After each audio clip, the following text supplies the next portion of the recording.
দর্শক দেখছেন আমার সঙ্গে তিনজন রয়েছেন, লুবানা, মৌসুমী এবং শ্রাবণী।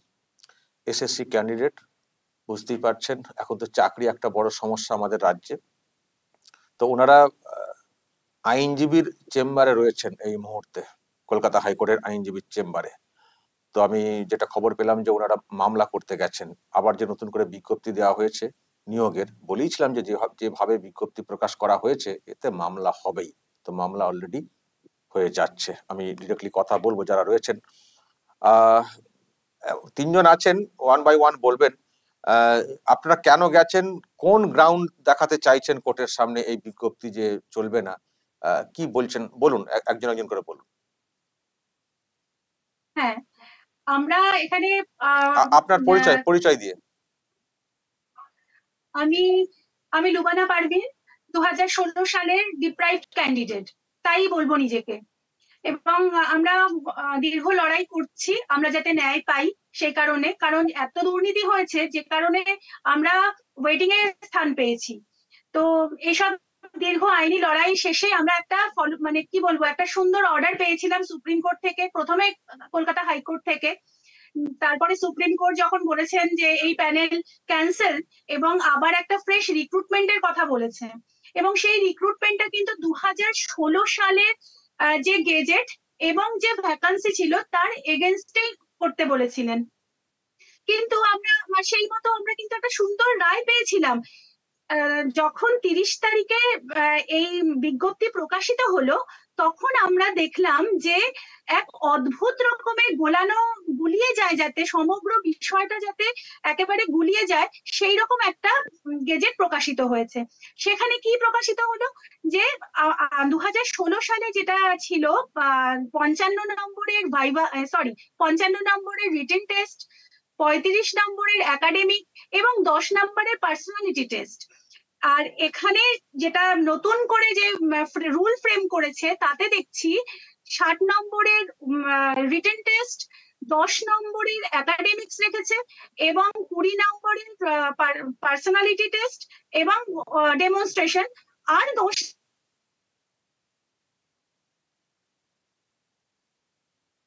আমরা যথেষ্ট কি বলবো মানে আশাহত হলাম এই 10 নম্বর এক্সপেরিয়েন্সের জন্য। এইটা কেন রাখতে হলো 10 নাম্বার এক্সপেরিয়েন্স? আমরা তো এই নম্বরটা তো আমরা টোটালি পাবো না, তাই না? এই নম্বরটা তো কাদের জন্য, কাদের পুনর্বহালের জন্য? যারা চাকরি হারা হলো কিংবা যারা সেইভাবে নিজেদেরকে কোর্টে প্রমাণ করতে পারলো না, কিংবা সকল চাকরি হারা যারা, তাদেরকেই কি আবার পুনর্বহালের জন্য এই 10 নম্বর দেওয়া হচ্ছে? সেখানেই আমাদের আপত্তি। তাহলে আমাদের তো, আমরা তাহলে 90 নম্বরে পরীক্ষা দিচ্ছি, ওরা তাহলে 100-তে পরীক্ষা দিচ্ছে, কারণ 10 নম্বর তো আমরা পাচ্ছি না। এইখানে আমাদের তীব্র বিরোধিতা। এইরকম কোন রকম এক্সপিরিয়েন্সের জন্য নম্বর রাখা যাবে না। সেকেন্ডলি, 10 নাম্বার যখন আগে 2016 যে পরীক্ষা হয়েছিল সেখানে ভাইভা ছিল 10 নম্বরে, সেই 10 নম্বরের ভাইভাতে আমরা সিবিআই রিপোর্ট, বাগ রিপোর্টে দেখেছি, তারা বলেছেন যে এখানেও ভাইভাতেও কারচুপি হয়েছে। তাহলে 10 নম্বরে যদি ওনারা কারচুপি করেন, সেখানে 20টা নম্বর এবারে রাখা হচ্ছে। সেই 20 নম্বরে যে দুর্নীতি হবে না সেই গ্যারান্টি, দুর্নীতির পরিসর আরো বাড়লো। এইসব বিভিন্ন কারণে আমরা এর বিরোধিতা করছি। সেই কারণেই আমরা আদালতের দ্বারস্থ হয়েছি, আইনি লড়াইয়ের পথে নেমেছি। বলুন। আচ্ছা, আমি হচ্ছে মৌসুমী ঘোষ দাস। আমি মৌসুমী ঘোষ দাস। আমিও 2016 সালে প্যানেলে বঞ্চিত একজন অপেক্ষমান তালিকায় থাকা একজন চাকরি প্রার্থী। কি কারণে আমরা অপেক্ষমান সেটা আপনাদের সহযোগিতা সমস্ত জনগণ, দেশ এবং পৃথিবীর তথা মানে পৃথিবীরই বলবো জনগণ এখন জেনে গেছে যে আমরা একজন ডিপ্রাইভ পশ্চিমবঙ্গের শিক্ষক চাকরি প্রার্থীরা এবং বর্তমান চাকরিহারারা ডিপ্রাইভ। সুতরাং এখানেও আমাদের যেটা মনে হয়েছে, আমরা তো দেখেছি সুপ্রিম কোর্ট যে ভার্ডিক্ট দিয়েছে, সুপ্রিম কোর্টের ভার্ডিক্ট অনুযায়ী যে পরীক্ষা নেওয়ার কথা বলা হয়েছে, তার 49 নম্বর যে অধ্যায় আছে সেই অনুচ্ছেদটায় কিন্তু পরিষ্কারভাবে বলা হয়েছে কারা কারা পরীক্ষায় বসতে পারবে। কিন্তু এখানে যে নতুন নোটিফিকেশন জারি করা হলো তাতে আমরা দেখলাম যে 2016 সাল প্লাস 2025 পর্যন্ত যারা ফ্রেশার্স ক্যান্ডিডেট তারা এই পরীক্ষায় বসতে পারবে। ফ্রেশার্স ক্যান্ডিডেটদের সাথে আমাদের কোনো কন্ট্রাডিকশন নেই। বিষয়টা হলো যে তারাও এতদিন পরীক্ষা দিতে পারেনি, তারাও পরীক্ষা দেওয়ার অধিকারী, কিন্তু 2016 সালে আমরা হচ্ছে বঞ্চিত, দুর্নীতির কারণে বঞ্চিত চাকরি প্রার্থী। সুতরাং 2016 সালে আমরা যখন বঞ্চিত হয়েছি, 2016 সালের গেজেট অনুযায়ী সুপ্রিম কোর্টে যা ভার্ডিক আছে সেই ভার্ডিক অনুযায়ী পরীক্ষা নেওয়ার বন্দোবস্ত করতে হবে। প্রথমত, দুর্নীতি যদি না হতো তাহলে আমাদের পুনরায় পরীক্ষা বসতে হতো না। দ্বিতীয়ত, আমরা দেখেছি যে এই শিক্ষকদের মানে আমাদের এই চাকরি প্রার্থীদেরই কত বর্তমানে শিক্ষা ব্যবস্থায় এই সিট খালি রয়েছে। তো সুতরাং আমাদের 16 সালের পরীক্ষাটা ক্লিয়ার না করে পরিষ্কার ভাবে নতুন পরীক্ষা নেওয়ার দিকে আগে এটা ক্লিয়ার করতে হবে, তারপর নতুন পরীক্ষা নিতে হবে। তাতে তো কোনো বাধা নেই, আমরা তাতে কোনো রকম বাধার সৃষ্টি করছি না। আচ্ছা, আর একটা কথা এখানে বলে রাখা দরকার, অনেকেই যেটা বলতে চাইছেন যে এই পরীক্ষাটায় আমরা বাধা সৃষ্টি করার চেষ্টা করছি অপেক্ষমান তালিকায় থাকায় বঞ্চিত চাকরি প্রার্থীরা, কিন্তু একথা পরিষ্কার ভাবে আমরা জানিয়ে দিতে চাই, আমরা পরীক্ষা নেওয়ার কোনো বিরোধী নই। আমরা নিজেরা 10 বছর ধরে বঞ্চিত, আমরা নিজেরাও চাই যে এই দুর্নীতির কারণে আমরা যে বঞ্চিত সেটা সরকার মানে মহামান্য বিচার ব্যবস্থা দেখবে যে কারা কারা দুর্নীতিগ্রস্ত হয়েছে, সেটা অন্য কথা, কিন্তু আমরা তো পরীক্ষায় বসতে চাই, কারণ আমাদের 10 বছর বঞ্চিত হয়েছে। আমাদের তো আর চাকরি ফিরে পাওয়ার কোন রকম সরকার রাস্তা রাখেনি। সরকার যোগ্য এবং অযোগ্য তালিকাটাই তো প্রকাশ করেনি, 22 লক্ষের যে ওএমআর সিট সেটাই তো পাবলিশ করেনি। সুতরাং আবার এখন যেটা পরীক্ষা নিচ্ছে 2016 সাল থেকে 2025 সাল একটা গুলিয়ে দেওয়ার চেষ্টা করছে। আগেও বললাম যে সেটা সুপ্রিম কোর্টের নির্দেশকে ভায়োলেট করছে। আমাদের প্রধানত এই কেসের দ্বারস্থ হওয়া, আদালতের দ্বারস্থ হওয়ার কারণটাই হচ্ছে যে নোটিফিকেশন গেজেট প্রকাশ হয়েছে সেটা পুরোপুরি ভাবে সুপ্রিম কোর্টের নির্দেশ ভায়োলেট করছে, এটাই হচ্ছে আমাদের বলা। বাকিটা লুবানাও বললো যে যে নোটিফিকেশনটা দিয়েছে তাতে এক্সপিরিয়েন্সের জন্য 10, ডেমোস্ট্রেশনের জন্য 10। আচ্ছা, এক্সপিরিয়েন্স আর ডেমোস্ট্রেশনের নাম্বারটা কারা পেতে পারে আপনারা বলুন তো? আমরা এতদিন ধরে ফ্রেশার্স রইলাম, 10 বছর ধরে বঞ্চিত রইলাম, তাহলে আমরা 20 নাম্বারটা বঞ্চিত, আবার আমরা 20 নাম্বারটা বঞ্চিত হব? যুক্তি আমাদের এখানে, তাই আমাদের আদালতের দ্বারস্থ হয়ে আসা। এই আদালতের আমাদের আইনজীবী ফিরদৌস শামীম অনেক সাহায্য করছেন। শ্রাবণী ম্যাডাম কিছু বলবেন? হ্যাঁ, প্রথমেই বলি, আমরা হচ্ছে 2016 সালের ফার্স্ট এসএলএসটি ক্যান্ডিডেট, যোগ্য অথচ বঞ্চিত শিক্ষক শিক্ষিকা পদপ্রার্থী। এই কথাটা পূর্বে বহুবার উল্লেখ হয়েছে। আমরা দীর্ঘ 3 থেকে 4 বছর ধরে 2019 সালে প্রেস ক্লাবের সময় থেকে আমরা কন্টিনিউয়াস লড়াই করে গেছি আমাদের হকের দাবিটা পাওয়ার জন্য, চাকরিটা পাওয়ার জন্য। তার জন্য আমরা সুপ্রিম কোর্ট অব্দি গেছি। মহামান্য সুপ্রিম কোর্টের অর্ডার অনুযায়ী বলা হয়েছে 2016 সালের ফার্স্ট এসএলএসটি ক্যান্ডিডেটদের নিয়েই নতুন করে পরীক্ষা নিতে হবে, কিন্তু যেটা 31শে মের মধ্যে নোটিশ দেওয়ার কথা ছিল, কিন্তু সেই নোটিশ দেওয়া হয়েছে অথচ সুপ্রিম কোর্টের অর্ডার ভায়োলেট করা হয়েছে। সেখানে বলা হয়েছে 2016 সালের পরীক্ষার্থী ছাড়াও নতুন পরীক্ষার্থীরা পরীক্ষায় বসতে পারবে। আমাদের কথা হলো সুপ্রিম কোর্টের অর্ডার কেন ভায়োলেট করা হলো? আমরা তো দীর্ঘ 10 বছর ধরে আন্দোলন করে এসেছি, আমরা বঞ্চিত, সেখানে নতুনরা কেন বসবে? নতুনদের জন্য আলাদা পরীক্ষা দেওয়া হোক, সেখানে আমাদের কোনো বাধা নেই, কিন্তু আমরা অনলি 2016 সালের ক্যান্ডিডেটরাই পরীক্ষা দেব। আর একটা কথা যেটা সুপ্রিম কোর্টে বলা হয়েছে, টেন্টেড পরীক্ষার্থীরা আর পরীক্ষা দিতে পারবে না। এই নতুন যে নোটিশটা দেওয়া হয়েছে সেখানে কিন্তু টেন্টেড এর কথা কোনো রকম উল্লেখ নেই। কেন নেই? যারা দুর্নীতি করে চাকরি পেল তাহলে কি তাদেরকে পুনরায় চাকরি দেওয়ার জন্য আবার নতুন করে কোনো রাস্তা বার করা হচ্ছে? 2 নম্বর পয়েন্ট এটা। আর 3 নম্বর পয়েন্ট, এখানে দেওয়া হয়েছে 10 নম্বর টিচিং এক্সপিরিয়েন্সের জন্য। আচ্ছা, আজকে আমরা যে ওয়েটিংরা লড়াইটা করেছিলাম, কেন করেছিলাম? আজকে আমরা বঞ্চিত বলে। আজকে সেই অযোগ্য প্রার্থীদের জন্যই তো আজকে আমরা স্কুলে যেতে পারিনি।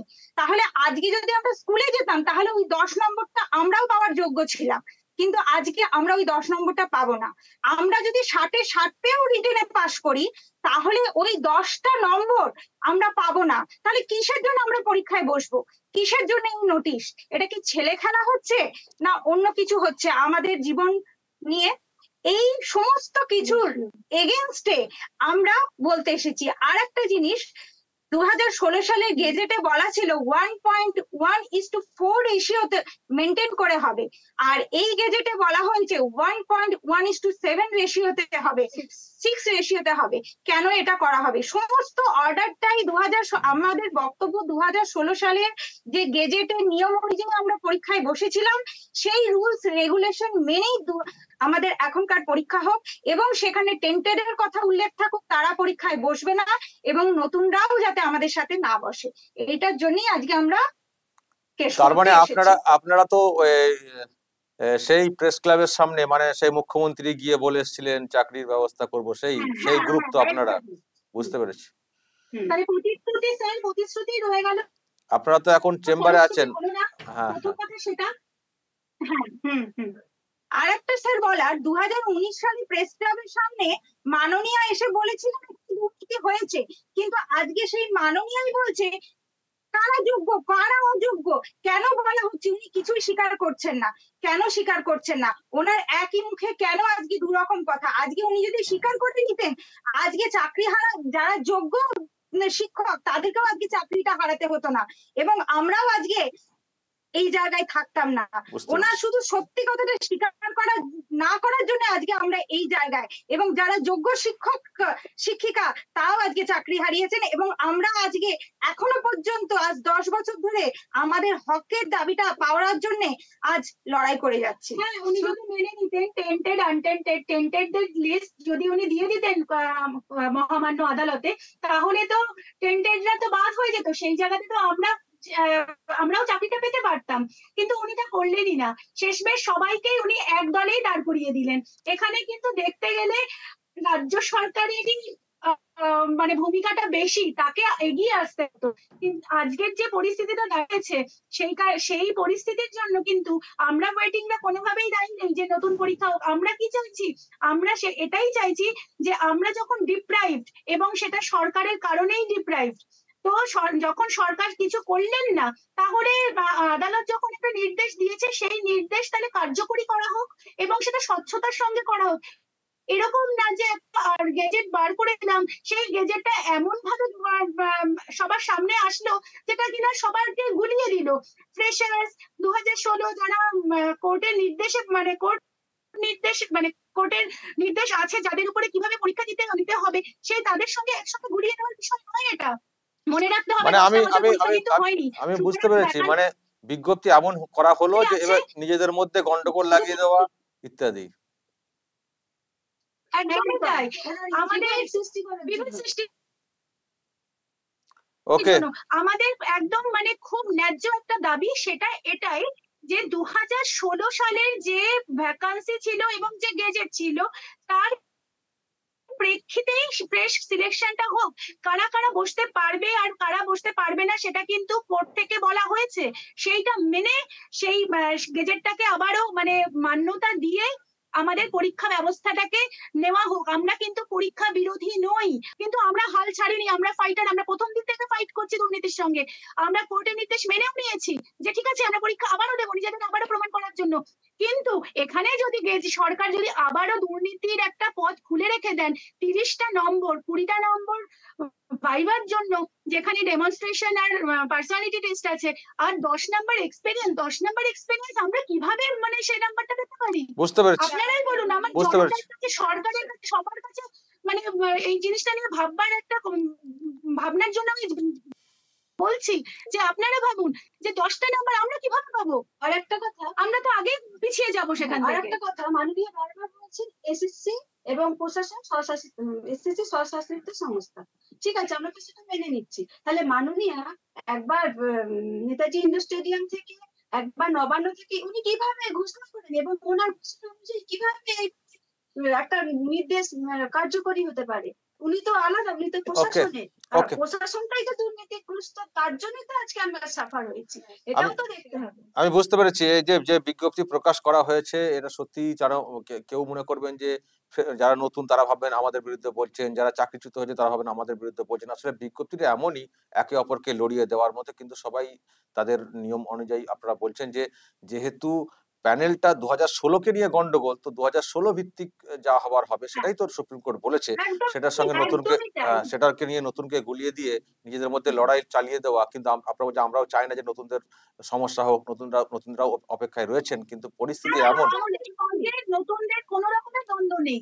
ওকে, অসংখ্য ধন্যবাদ। আপনারা আছেন চেম্বারে, আপনাদের লিভ নেওয়া হয়েছে মনে হয় 5 তারিখে, জুন মাসের 5 তারিখে হিয়ারিং এর একটা সম্ভাবনা আছে, তাই তো?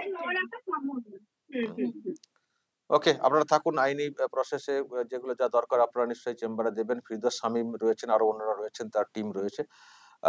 ধন্যবাদ অনলাইনে থাকার জন্য। ওকে দর্শক, শুনলেন এই মুহূর্তে আইনজীবী চেম্বারে রয়েছেন। আমি 3জনকে অনলাইনে নিলাম এবং শুনলেন, যেটা বুঝলাম যে মানে নিয়োগের গন্ডগোল তো 2016, তো 2016 ভিত্তিক তো যা হবে পুনর্নিয়োগ হবে, প্রসেস যা আবার হবে, সেখানে নতুনদেরকে কেন ঢুকিয়ে দেওয়া হবে? এটা তো ছিল না সুপ্রিম কোর্টের অর্ডারে।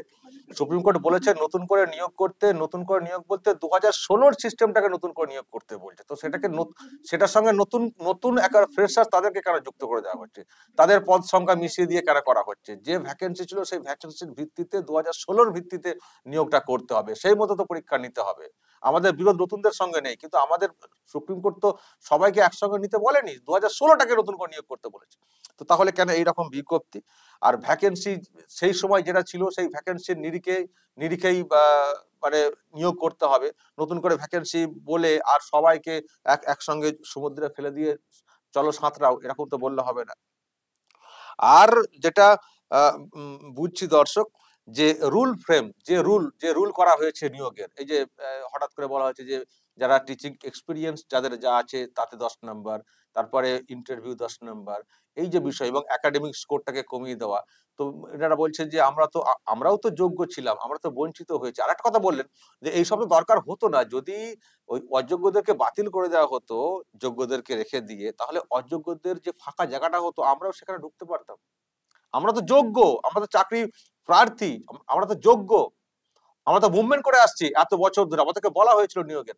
তো এত সমস্যা হতো না যদি অযোগ্যদেরকে ওখানে বের করে দেওয়া হতো, তাহলে যোগ্যরাও ঢুকে পড়তেন। অ্যাকচুয়ালি এই যে এত জট তৈরি হলো কি জন্য তৈরি হয়েছে বলুন তো দর্শক? এই ইনাদের জন্য। কিন্তু ইনারা মুভমেন্ট শুরু করেছিলেন, সেই মুভমেন্ট হতে হতে হতে হতে মামলা হয়, নানান সব ফ্যাঁকড় বের হয়, আজকে এই পর্যায়ে চলে এলো, ওনাদেরও চাকরি হলো না।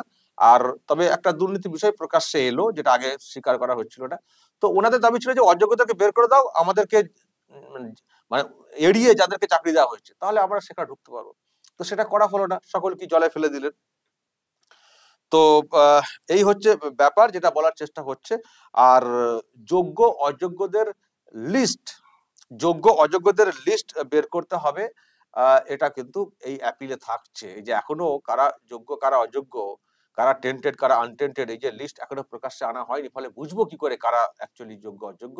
তারও লিস্ট প্রকাশ্যে আনতে হবে, তারও কিন্তু অ্যাপিল থাকবে। ফলে যারা অ্যাপিল করছেন মানে একেবারে অমূলক তো না, এটা তো ব্যাপার, কিন্তু এটাকে মানে সত্যি গুলিয়ে দেওয়ার চেষ্টা হবে যে নতুনদের সঙ্গে এরা নতুনদেরকে কেন নিতে চাইছেন না, বা যারা চাকরিচ্যুত হয়েছেন তাদের তাদের তাদের জন্য 10 নাম্বার দিয়ে দেওয়া হয়েছে, তারা বিরোধ করছেন। এই যে নিজেদের মধ্যে একটা দ্বন্দ্ব লাগিয়ে দেওয়া, কিন্তু এটা তো বললে হবে না। সবাই তো নিজের ব্যাপারটা তো দেখবেন, এটা তো যে কোনো মানুষ দেখবেন, নিজের ব্যাপারটা তো দেখবেন। তারা যেমন চাকরিচ্যুতদের ব্যাপারে ভাবছেন, কিন্তু যখন নিজেদের কথা ভাবছেন, তারা ভাবছেন আরে চাকরিচ্যুতদের সুবিধার্থে যদি 10 নম্বর দেওয়া হয়ে থাকে তাহলে আমাদের কি হলো? আমরাও তো 10 বছর স্কুলে যেতে পারতাম, আমাদেরও তো ওই এক্সপিরিয়েন্স থাকতো, তাহলে আমাদের দোষে তো আমরা এখানে বসে নেই, সরকারের দোষে। তাহলে আমরা কেন ওইটাতে অ্যালাউ করবো? ওই প্রসেসে আমরা কি করে ঢুকবো? এমনিতে তো তাহলে 10 নম্বর আমাদের বাদ হয়ে যাবে, তাহলে চাকরিটা কি করে পাবো? তো নানান এইসব ব্যাপার। আবার নতুনরা ঢুকতে পরীক্ষাতে বসতে চাইছেন, নতুনদের মানে সবাই একসঙ্গে বসা, সে আরো টাফ কম্পিটিশন। অথচ 2016-তে আমরা একভাবে পড়াশোনা করেছি একটা ভ্যাকেন্সির এগেনস্টে। তো এই হচ্ছে ব্যাপার, নিজেদের ব্যাপারটা ভাবতে গিয়ে দ্বন্দ্ব তৈরি হচ্ছে, তারা তখন মামলামুখী হচ্ছেন। আসলে দ্বন্দ্বটা তৈরি করে দিয়েছে সরকার, যেটা পরিষ্কার মানে বলতে চাইলেন ওনারাও, আমিও বলছি সরকার এই দ্বন্দ্ব তৈরি করে দিয়েছে, দিয়ে তারা মজা নিচ্ছে আর কি। মজা নিচ্ছে, কিন্তু মজা বেশি দিন থাকবে না। মামলা যখন হচ্ছে আরো দেখবেন অনেক কিছু বের হবে। তবে এটুকু বলতে পারি দর্শক, যা পরিস্থিতি, চাকরি হওয়াটা কিন্তু খুব খুব সমস্যার। চাকরি হওয়াটা কিন্তু খুব সমস্যার। আর এই সরকার যতদিন থাকবে আমার মনে হয় না চাকরি হবে ঠিক মতো করে। চাকরি আজকে হলেও কালকে থাকবে কিনা, উম, পরশু থাকবে কিনা, বা 5 বছর পরে থাকবে কিনা, সেটা নিয়ে কিন্তু প্রশ্ন থেকেই যাবে। ফলে একেবারে শেষ হয়ে গেছে সরকারটার। একে উপরে না ফেললে আমি তো কোনো, মানে একে উপরে না ফেললে আমি তো কোনো রাস্তা দেখতে পাচ্ছি না। তো যাই হোক, এখন আবার হিয়ারিং পর্ব চলবে হাইকোর্টে, তারপর দেখা যাক যে বিজ্ঞপ্তি প্রকাশ করা হয়েছে আদতে সেই বিজ্ঞপ্তি অনুযায়ী পরীক্ষা হয় কিনা। দর্শক বলবেন, যদি আপনাদের এই নিয়ে কিছু বলার থাকে অবশ্যই বলবেন, কমেন্ট বক্সে নজর রাখবেন আরামবাগ টিভিতে।